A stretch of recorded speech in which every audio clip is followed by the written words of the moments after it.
وإذا كنت من عشاق النكهة الحامضة الغنية يلي بتعطي الأكل طابع شرقي مميز، فما في أحلى من دبس الرمان المنزلي الحقيقي. اليوم رح شارك معكم طريقة تحضير دبس الرمان بالبيت وبخطوات بسيطة جدا، ولكن النتيجة رح تكون أفخم من الجاهز بمراحل. رح نبلش بوصفتنا يلي هي عبارة عن كليين رمان حب. رح نبلش نطحنهم بهذا الشكل، ويلي عنده خلاط بيكون أفضل كمان. طبعا مثل ما بتعرفوا دبس الرمان هو من أهم الأسرار المستخدمة بالمطابخ الشامية والعربية، فهو أكيد بيدخل بتتبيل اللحوم، صناعة الصفيحة والسلطات المقبلات، وحتى بعض الأطباق المشوية. ولما تصنعه بنفسك بالبيت رح تلاحظ الفرق الكبير بالطعم والرائحة والجودة، لأنك رح تتحكم بنسبة الحموضة والحلاوة بدون أي مواد حافظة أو إضافات صناعية. ومثل ما أنتم شايفين بالفيديو بلش الرمان يتحول لسائل وينطحن معنا. أهم شي طبعا إنه نصفي المزيج بعد ما نخلص طحن، لأنه نحنا بدنا بس مية الرمان، أما باقي العصارة أكيد ما بتلزمنا. هون بلشنا بعملية التصفاي. إذا في عنا مصفاي وفي عنا فوطة صغيرة أو نحنا بنسميها بالمطابخ الهيرنت، راح تساعدنا بتصفية المزيج كله. راح نخلي العصير بس ينزل. بالأخير مثل ما راح تشوفوا هلا راح نعصر باقي المكونات مشان نحصل على أكبر كمية من مية الرمان. طبعا هاي الوصفة اليوم راح نسويها بصوص مركز ولامع، وراح نعطيها اللون الغني والطعم المتوازن أكيد بين الحامض والحلو.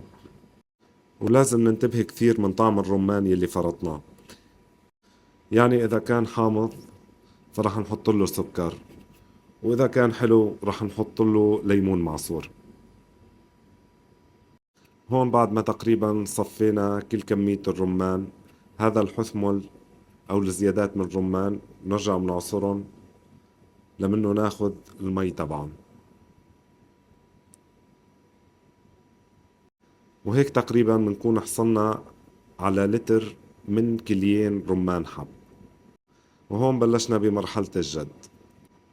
طبعا حطينا عصير الرمان على النار، وأنا زدت له شوية عصير حامض وسكر مشان تتعادل الطعمات فيه وتتوازن. رح نحرك السكر ونحطه على نار خفيفة، ورح يبلش يغلي معنا عصير الرمان. طبعا عملية صنع دبس الرمان رح تاخد معنا بحدود 3 ساعات. أول شي هاي الغشاوي اللي على الوجه لازم تنشال، وأهم شغلة إنه نخلي المزيج على نار هادي، لأنه باللحظة اللي علينا النار فيها رح يسود معنا ويحترق.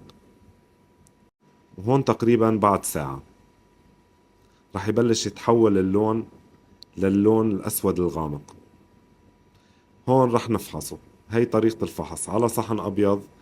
رح نقطع الخيط بإصبعنا ورح نشوف إنه ما انقطع معنا، فبعده ما استوى معنا الدبس.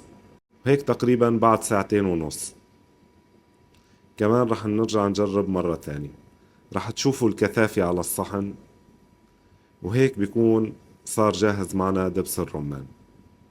طبعا بالمصفاي كمان، نفس المصفاي الناعمة أو بشقفة القماش رح نصفيه، لأنه رح يطلع فيه شوائب، ورح نتركه لمنه يبرد بدرجة حرارة الغرفة. وهيك رح تكون سويت أطيب وأشهى عصير دبس الرمان بالبيت. طبعا لاحظوا معي هاي الكثافة تبعه وهو سخن، وهلق رح تشوفوا الكثافة تبعه ثاني يوم. رح تشوفوا انه شد وسمك معنا وصار بالقوام المطلوب. وللمزيد من الفيديوهات وأسرار الطبخ والمطاعم تابعوني على قناتي، قناة الشيف عاصم. أهلا وسهلا فيكن، بتشرف فيكن جميعا.